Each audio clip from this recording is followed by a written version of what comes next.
ओम नमो भगवते वासुदेवाय।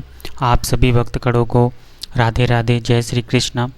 श्री राधा कृष्णाभ्याम नमः। श्री गणेशाय नमः। श्रीमद् भागवत महापुराण प्रथम स्कंद 7वां अध्याय। अश्वत्थामा द्वारा द्रौपदी के पुत्रों का मारा जाना और अर्जुन के द्वारा अश्वत्थामा का मान मर्दन। आज हम लोग पढ़ेंगे सीखेंगे। चलिए अपना कथा को स्टार्ट करते हैं। श्री सौनक जी ने पूछा, सूत जी, सर्वज्ञ एवं सर्वशक्तिमान व्यास भगवान ने नारद जी का अभिप्राय सुन लिया, फिर उसके चले जाने पर उन्होंने क्या किया? श्री सूत जी ने कहा, ब्रह्मा नदी सरस्वती के पश्चिम तट पर सम्याप्रयास नाम का एक आश्रम है। वहाँ ऋषियों के यज्ञ चलते ही रहते हैं। वहीं व्यास जी का अपना आश्रम है। उसके चारों ओर बेर का सुंदर वन है। उस आश्रम में बैठकर उन्होंने आचमन किया और स्वयं अपने मन को समाहित किया। उन्होंने भक्ति योग के द्वारा अपने मन को पूर्णतः एकाग्र और निर्मल करके आदि पुरुष परमात्मा और उनके आश्रय से रहने वाली माया को देखा। इसी माया से मोहित होकर यह जीव तीनों गुणों से अतीत होने पर भी अपने को त्रिगुणात्मक मान लेता है और इस मान्यता के कारण होने वाले अनर्थों को भोगता है। इन अनर्थों की शांति का साक्षात साधन है केवल भगवान का भक्ति योग। परंतु संसार के लोग इस बात को नहीं जानते। यही समझकर उन्होंने इस परमहंसों की संहिता श्रीमद् भागवत की रचना की। इसके श्रवण मात्र से पुरुषोत्तम भगवान श्री कृष्ण के प्रति परम प्रेममयी भक्ति हो जाती है, जिससे जीवों के शोक, मोह और भय नष्ट हो जाते हैं। उन्होंने इस भागवत संहिता का निर्माण और पुनरावृत्ति करके इसे अपने निवृत्ति परायण पुत्र श्री सुखदेव जी को पढ़ाया। श्री सौनक जी ने पूछा, श्री सुखदेव जी तो अत्यंत निवृत्ति परायण है। उन्हें किसी भी वस्तु की अपेक्षा नहीं है। वे सदा आत्मा में ही रमण करते हैं। फिर उन्होंने किस लिए इस विशाल ग्रंथ का अध्ययन किया? श्री सूत जी ने कहा, जो लोग ज्ञानी हैं, जिसकी अविद्या की गांठ खुल गई है और जो सदा आत्मा में ही रमण कर, वे भी भगवान को हेतु रहित भक्ति किया करते हैं, क्योंकि भगवान के गुण ही ऐसे मधुर है जो सबको अपनी ओर खींच लेते हैं। फिर श्री सुखदेव जी तो भगवान के भक्तों के अत्यंत प्रिय है और स्वयं भगवान वेद व्यास के पुत्र है। भगवान के गुणों ने उनके हृदय को अपनी ओर खींच लिया और उन्होंने उससे विवश होकर ही इस विशाल ग्रंथ का अध्ययन किया। सौनक जी, अब मैं राजर्षि परीक्षित के जन्म, कर्म और मोक्ष की तथा पांडवों के स्वर्गारोहण की कथा कहता हूँ, क्योंकि इन्हीं से भगवान श्री कृष्ण की अनेकों कथाओं का उदय होता है। जिस समय महाभारत युद्ध में कौरव और पांडव दोनों पक्षों के बहुत से वीर गति को प्राप्त हो चुके थे और भीमसेन की गदा के प्रहार से दुर्योधन की जांघ टूट चुकी थी, तब अश्वत्थामा ने अपने स्वामी दुर्योधन का प्रिय कार्य समझकर द्रौपदी के सोते हुए पुत्रों के सिर काटकर उसे भेंट किए। यह घटना दुर्योधन को भी अप्रिय ही लगी, क्योंकि ऐसे नीच कर्म की सभी निंदा करते हैं। उन बालकों की माता द्रौपदी अपने पुत्रों का निधन सुनकर अत्यंत दुखी हो गई। उसकी आंखों में आंसू छलछला आए। वह रोने लगी। अर्जुन ने उसे सांत्वना देते हुए कहा, कल्याणी, मैं तुम्हारे आंसू तब पोंछूंगा जब उस आतताई ब्राह्मण धमका सिर गांडवी धनुष के बाणों से काटकर तुम्हें भेंट करूंगा और पुत्रों की अंत्योष्टि क्रिया के बाद तुम उस पर पैर रखकर स्नान करोगी। अर्जुन ने इस मीठी और विचित्र बातों से द्रौपदी को सांत्वना दी और अपने मित्र भगवान श्री कृष्ण की सलाह से उन्हें सारथी बनाकर कवच धारण कर और अपने भयानक गांडीव धनुष को लेकर वे रथ पर सवार हुए तथा गुरुपुत्र अश्वत्थामा के पीछे दौड़ पड़े। बच्चों की हत्या से अश्वत्थामा का भी मन उद्विग्न हो गया था। जब उसने दूर से ही देखा कि अर्जुन मेरी ओर झपटे हुए आ रहे हैं, तब वह अपने प्राणों की रक्षा के लिए पृथ्वी पर जहाँ तक भाग सकता था रुद्र से भयभीत सूर्य की भांति भागता रहा। यह उसने देखा कि मेरे रथ के घोड़े थक गए हैं और मैं बिल्कुल अकेला हूँ। तब उसने अपने को बचाने का एकमात्र साधन ब्रह्मास्त्र ही समझा।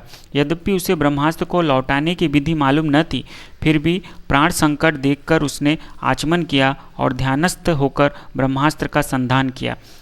उस अस्त्र से सब दिशाओं में एक बड़ा प्रचंड तेज फैल गया। अर्जुन ने देखा कि अब तो मेरे प्राणों पर भी आ बनी है। तब उन्होंने श्री कृष्ण से प्रार्थना की। अर्जुन ने कहा, श्री कृष्ण, तुम सच्चिदानंद स्वरूप परमात्मा हो, तुम्हारी शक्ति अनंत है। तुम ही भक्तों को अभय देने वाले हो जो संसार की धधकती हुई आग में जल रहे हैं। उन जीवों को उससे उबारने वाले एकमात्र तुम ही हो। तुम प्रकृति से परे रहने वाले आदि पुरुष साक्षात परमेश्वर हो। अपनी चित्त शक्ति से वारिंग एवं त्रिगुणमयी माया को दूर भगाकर अपने अद्वितीय स्वरूप में स्थित हो। वही तुम अपने प्रभाव से माया मोहित जीवों के लिए धर्मादि रूप कल्याण का विधान करते हो। तुम्हारा यह अवतार पृथ्वी का भार हरण करने के लिए और तुम्हारे अनन्य प्रेमी भक्तजनों के निरंतर स्मरण ध्यान करने के लिए है। स्वयं प्रकाश स्वरूप श्री कृष्ण, यह भयंकर तेज सब ओर से मेरी ओर आ रहा है। यह क्या है, कहाँ से, क्यों आ रहा है, इसका मुझे बिल्कुल पता नहीं है। भगवान ने कहा, अर्जुन, यह अश्वत्थामा का चलाया हुआ ब्रह्मास्त्र है। यह बात समझ लो कि प्राण संकट उपस्थित होने से उसने इसका प्रयोग तो कर दिया है, परंतु वह इस अस्त्र को लौटाना नहीं जानता। किसी भी दूसरे अस्त्र में इसको दबा देने की शक्ति नहीं है। तुम शस्त्रार्थ विद्या को भलीभांति जानते ही हो। ब्रह्मास्त्र के तेज से ही इस ब्रह्मास्त्र की प्रचंड आग को बुझा दो। सूत जी कहते हैं, अर्जुन विपक्षी वीरों को मारने में बड़े प्रवीण थे। भगवान की बात सुनकर उन्होंने आचमन किया और भगवान की परिक्रमा करके ब्रह्मास्त्र के निवारण के लिए ब्रह्मास्त्र का ही संधान किया। बाणों से वेदित उन दोनों ब्रह्मास्त्रों के तेज प्रलयकारी सूर्य एवं अग्नि के समान आपस में टकराकर सारे आकाश और दिशाओं में फैल गए और बढ़ने लगे। तीनों लोकों को जलाने वाली उन दोनों अस्त्रों की बढ़ी हुई लपटों से प्रजा जलने लगी और उसे देखकर सबने यही समझा कि यह प्रलयकारी सावनवर्तक अग्नि है। उस आग से प्रजा का और लोकों का नाश होते देखकर भगवान की अनुमति से अर्जुन ने उन दोनों को ही लौटा लिया।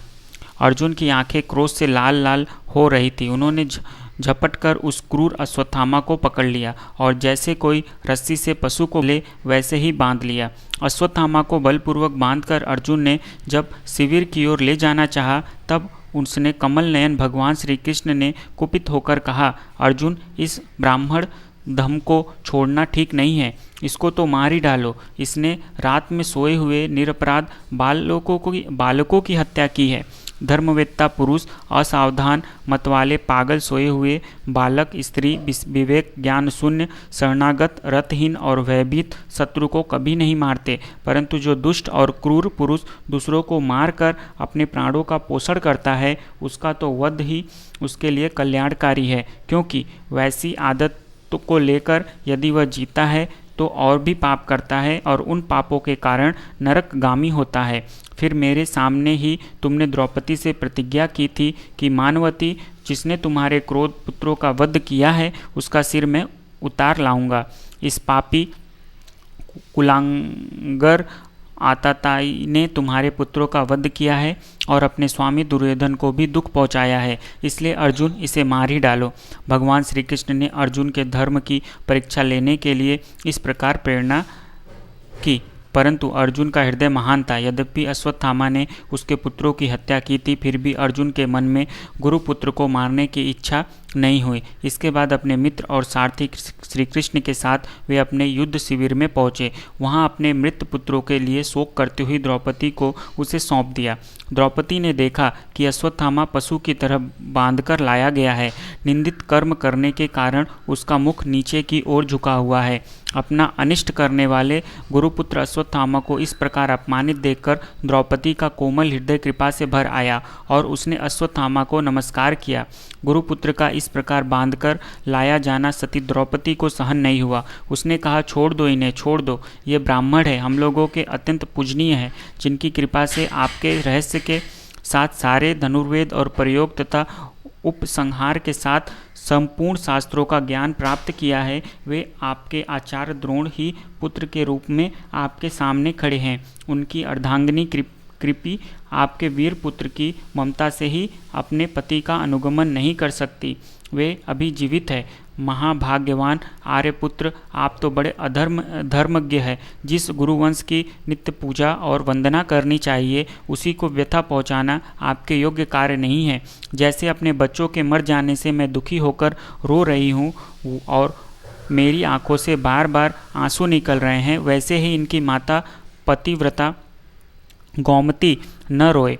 जो उच्छृंखल राजा अपने कुकृत्यों से ब्राह्मण कुल को कुपित कर देते हैं, वह कुपित ब्राह्मण कुल उन राजाओं को सपरिवार शोकाग्नि में डालकर शीघ्र ही भस्म कर देता है।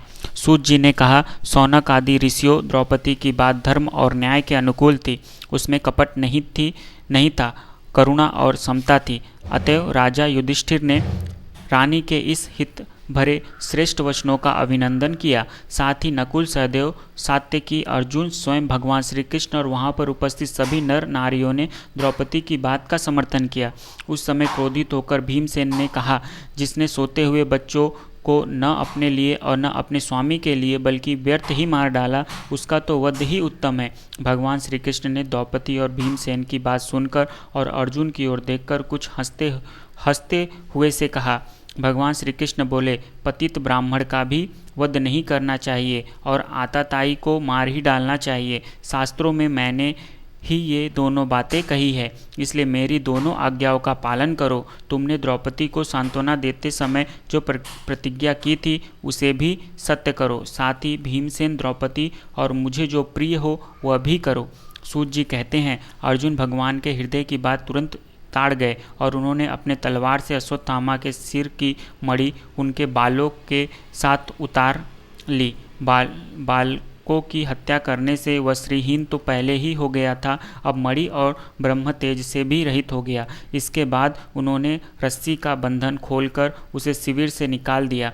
मुंह मोड़ देना, धन छीन लेना और स्थान से बाहर निकाल देना, यही ब्राह्मण धर्मों का वध है। उसके लिए इससे भिन्न शारीरिक वध का विधान नहीं है। पुत्रों की मृत्यु से द्रौपदी और पांडव सभी शोकातुर हो रहे थे। अब उन्होंने अपने मरे हुए भाई बंधुओं की दाहादि अंत्येष्टि क्रिया की। प्रेम से बोलो राधे राधे। आज इस वीडियो में इतना ही।